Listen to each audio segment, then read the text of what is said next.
acontecendo no Oriente nesse momento? Nós temos a China, antigo maior império deste planeta, né? Eu sempre gosto de dizer que em 1500, quando os portugueses, com o que tinham de mais alto desenvolvimento na Europa, que era uma caravela, chegaram ao Brasil, a China já era responsável por mais de 30% do PIB mundial em 1500. E continuaram se transformando, sempre foram a fábrica do mundo, o grande produtor de manufatura, etc. Né? Foram combalidos pelo capitalismo e pelas invasões coloniais do século XVIII, XIX, seu território foi picoteado entre potências europeias por constantes invasões do Japão. Esse império cai no final do século XIX, início do século XX, passa por uma guerra civil entre latifundiários nacionalistas, passa por uma nova invasão do Japão, uma nova guerra civil, tudo isso com a Segunda Guerra Mundial acontecendo, né? E em 1949 se torna uma república socialista.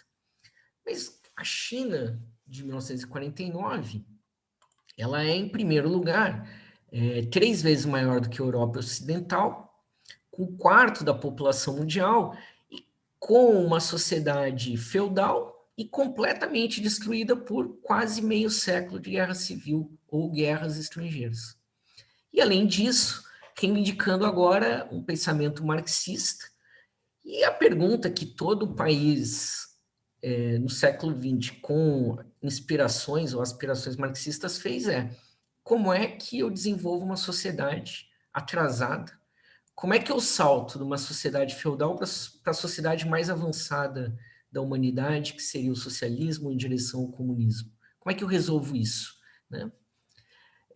Ainda na fase do Merchan, esse é o tema do meu livro, Mao Zedong e a Revolução Chinesa, também da expressão popular, onde eu seleciono textos do Mao em que ele debate justamente isso. Mas, para resumir a história, eles vão experimentando diversas formas. E hoje, quando a gente olha para a China em 2021, eu acho importante a gente partir dessa ideia de longa duração, de história de longa duração, mas também reivindicar o conceito do Mao de revolução permanente, que nada tem a ver com o conceito do Trotsky. E que o Mao dizia o seguinte, a revolução ela não é, assim como o Lenin também dizia, né?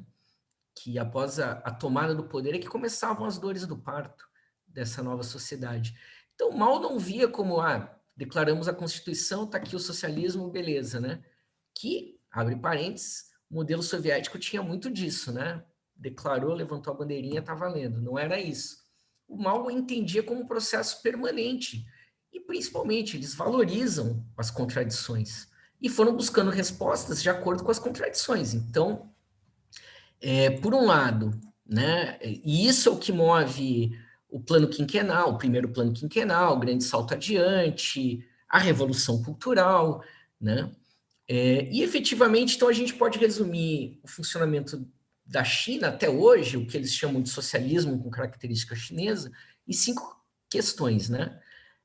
A opção pelo desenvolvimento acelerado das forças produtivas, tendo como objetivo central das políticas de Estado sempre que possível, a sincronização entre essas forças produtivas e as relações sociais de produção, ou seja, o equilíbrio entre a superestrutura e a infraestrutura, o predomínio da propriedade estatal na economia, mesmo que em coexistência com outros regimes, sejam puros ou mistos de propriedade, né? Planejamento e controle de políticas, e eles organizam de uma forma baseada no experimentalismo, então eles experimentam regionalmente antes de aplicarem em nível nacional, né? E se não dá certo, eles retrocedem, né? Isso não é o problema.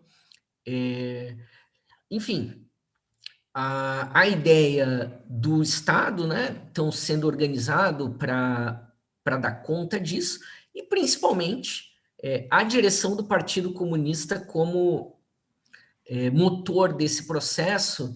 E nós estamos em pleno centenário do Partido Comunista Chinês. O Partido Comunista Chinês não pode ser entendido jamais nos termos ocidentais, muito menos nos termos brasileiros, como agrupamento, como legenda. O Partido Comunista Chinês é uma parte do sistema democrático chinês, que não corresponde ao nosso sistema ocidental de democracia, né? Ele é o organismo que é uma espécie que liga todas as pontas do sistema democrático chinês, né? Mas o que nos interessa? Que nós já sabemos que a China é uma potência emergente, né? Que é o conjunto das reformas que se iniciam justamente no final, nesses anos 70, vão levar a isso. Mas cabe chamar a atenção de que esse crescimento da China, né, a partir da extensão de mão de obra, de se tornar de novo a indústria do mundo, etc., o que os chineses fazem com o excedente desse desenvolvimento? Eles vão comprar títulos nos Estados Unidos. Então, aquele papel no Minotauro Global que o Japão cumpria no Oriente, a China é quem passa a assumir. E hoje ela é a maior credora dos Estados Unidos, é a maior proprietária de títulos dos Estados Unidos. Então, nós temos um problema, porque essa nação emergente ela acaba cumprindo um papel que é complementar. O Obama sabia disso, enfim, a esse sistema, né? Você poderia ter um equilíbrio aí em que a China e os Estados Unidos estivessem se retroalimentando, né? Qual é o problema? Que o projeto da China, e eu não tenho medo de dizer isso, não é um projeto neoliberal. O projeto da China, a gente pode ter divergência, se é socialista, se etc., mas ele não é um projeto baseado no capital financeiro, no capital fictício, no capital portador de juros. E a prova disso são iniciativas como a nova Rota da Seda. Para usar um exemplo grosseiro, eu diria que a China é o de árvore no mundo global, assim, para ser didático. Ela captura o CO2, no caso, o capital especulativo e descolado da materialidade, e devolve para a humanidade, nisso que o presidente Xi chamou de um futuro compartilhado com a humanidade, da forma, ela está rematerializando esse capital, né? E ao fazer isso, ela está diminuindo a própria dependência dos Estados Unidos e se descolando dele. Ela ainda faz isso num sistema de relação internacional que é baseado na cooperação. Não estou dizendo que não tem efeitos colaterais nisso, como a gente sabe, no Centro-Oeste, commodities, tudo isso. Mas o fato é que nós temos emergência de uma nova formação econômica, né, que é liderada pela China e escudada pela Rússia, e que é um projeto, de fato, pela primeira vez desde 1991, que é antagônico ao dos Estados Unidos. E agrava isso quando Donald Trump, o documento de segurança nacional dos Estados Unidos, diz o seguinte: não, de fato, nós estamos vivendo uma nova era, enfim, mas os Estados Unidos é uma potência e tem o direito de manter o seu direito de potência.